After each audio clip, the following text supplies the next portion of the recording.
What's up, and welcome back to Interpreting the Stars. Today we're taking a look at the Angry Birds movie 2. Yesterday I reviewed the first one, so you can go ahead and check that review out if you want to. Bottom line though, I was surprised that I liked it as much as I did, but I was starting to drop a few conspiracy theories about an anti-immigration agenda in the movie that probably only I saw. That being said, it was still made rather well, especially when it came down to the sarcastic sense of humor that worked really well for both kids and adults watching the movie. I was primarily wanting to see some more of that sense of humor in the second film, but does it do it? Let's get into it. So the Angry Birds movie 2 continues telling the feuding story of our favorite birds and pigs, and then they still live on separate islands, and every now and then they attack one another as if they're in a highly addictive, albeit very repetitive mobile game. This all changes, of course, when another island is included in the mix that wants to wipe out both the Angry Birds and the pigs off the map using a huge, destructive weapon. They must put aside their differences once and for all to band together in order to defeat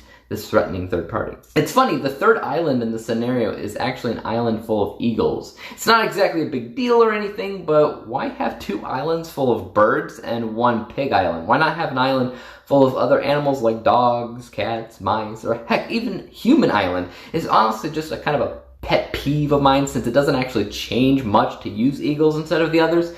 It's just not as diverse and colorful of what they could have potentially done otherwise. Moving on. So this film is kind of the opposite of the first in a few ways, right? Because it took the worst parts of the first and fixed them into something quite commendable, but it lost a good chunk of that sense of humor the first did such a good job maintaining from the beginning to the end. What do I mean by that more specifically? Well, like I mentioned before, I had gotten this conspiracy theory when watching the first film that others could misconstrue it to be anti-immigration and even racist because it generalizes the idea that all pigs are bad, that they come from this unknown land under the false pretenses that they're friendly, and then they take all the eggs. I never once got the idea that these creatures were redeemable or misunderstood. They were all simply bad. So it's easy to take a look at it the wrong way, even if it wasn't meant to be seen that way. Not so much with the Angry Birds movie 2 though. Even though they did toss an entirely new group into the mix, there's never this overall voice of anti-eagle. Instead, both birds and pigs were against the weapon the eagles were controlling. That's it. And obviously, the tagline in this film looks at the word frenemies, referring to the relationship between the Angry Birds and the pigs and how they have to work out their differences, which bridges that gap of the problems that I naturally found in the first film. This movie found common ground for the pigs, and it was able to dodge repeating history in the process because, once again, nobody was anti-eagle. It was always a story goal centered on the massive weapon, basically a whole Death Star plot. As for losing a chunk of the sense of humor, I almost think that parents with sticks up their heinies called in complaints about various quips that they had Jason Sudeikis rattling off in the first film, like "pluck my life," which were sometimes a little bit transparent and a kid could possibly see through it, and I guess I could see that, but at the same time, is it really that big of a deal? I mean, the old Teenage Mutant Ninja Turtles movies did something similar, if I recall correctly. All I know is that in Angry Birds 2, the jokes were dulled down quite a bit to almost a cut-and-paste typical manner. Kids may still love it, but I think they may have lost their adult audience. Some quips were still there, don't get me wrong, but it was far and few between. Either somebody complained about that first movie, or the writers in this film were particularly uninspired when coming up with a story for the Angry Birds movie 2.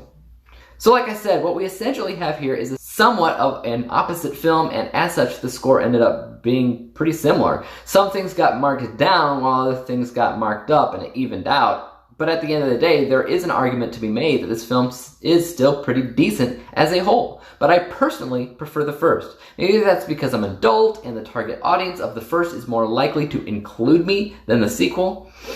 I don't know, maybe it's more than that, I don't know. All I know is those were the two areas that had the most drastic changes. Everything else mostly stayed the same, like voice acting choices, colorful characters, and their independent uses in the plot. The plot itself was straightforward and clear. The visuals, they were great as always. The camera work during certain action scenes were done with a lot of energy, and it's slightly more meaningful of a story than the first.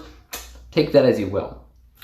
God Guys, I gave the Angry Birds movie 2 a 72% score, 72 out of 100 possible stars, granting it the letter grade of C-. The only other 2019 film that I had rated a C- that's in an action-adventure comedy genre is Shazam.